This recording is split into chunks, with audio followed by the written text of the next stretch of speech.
Welcome to the Running Network Show. Join us each time as we explore the people, the places, and the events that shape our great sport. Can you tell me a little bit about your book, the name of your book, and how you started running? The name of my book is Great Races, Incredible Places, and I started running with the New York City Marathon. I ran my first marathon in 1995. In fact, I didn't like to run, and it changed my life. I decided to run another marathon, and I went down to Antarctica to run a race. So what was your first motivation? I mean, what made you think, okay, I want to run a marathon? Because I live in New York City, and it's hard not to respect the sport when you see streams of runners mastering the streets, thousands, millions of fans applauding them, and so it makes everybody dream of running the race one year. And so things weren't going very well for me, and I decided to train for a marathon, and I took my training seriously, and it changed the way I do things. I got up earlier in the morning, I exercised every day, and I had a better attitude. So I thought I'd run another marathon, and I ran a marathon in Antarctica. And that's where I discovered a man had run a marathon in every continent in the world, but not yet a woman, and I pursued that goal and was cited in the Guinness Book of World Records. So tell me, what are some of the other marathons that you've run or races that have left a lasting impression on you?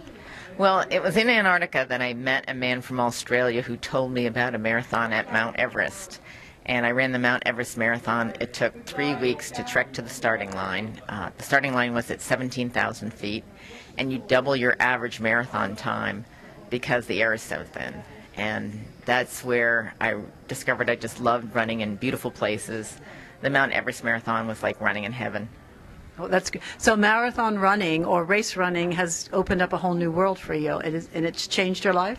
Absolutely, and not just marathons, but half marathons, 10Ks. Any run in a beautiful place is well worth the time. There's a beautiful half marathon in Moab, Utah, which is through Red Rock Country. There's another beautiful half marathon up in Vermont through the covered bridges. So I just like beautiful races and nice places. So would you encourage other women, I mean men as well, to take this on as a passion and to also look at it as a way to discover America or the world? Absolutely, and I think that even if you're not a runner, you should try it once. Look what happened to me. I think that's great. Tell me a little bit more. How did you get inspired to write the book? What made you think, well, all this needs to be documented? Because I think that running in beautiful places really helps you keep lacing up your sneakers. Being dedicated to the training seriously for a race takes a lot of time. It takes a lot of effort.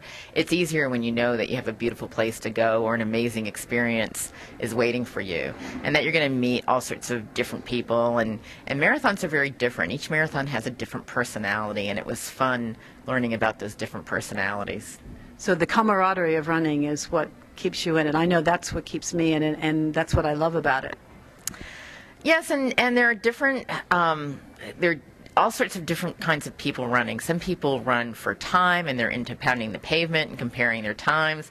Other people like to just take the course at a leisurely pace, and then there are people who like to run for meditative reasons. There are people who choose a race because it helps them get past something important in their life, like a sickness or the death of a loved one. And so people are out there for all sorts of different reasons. In addition to wanting to keep healthy, it's much easier to keep fit when you're training for a marathon than when you're not.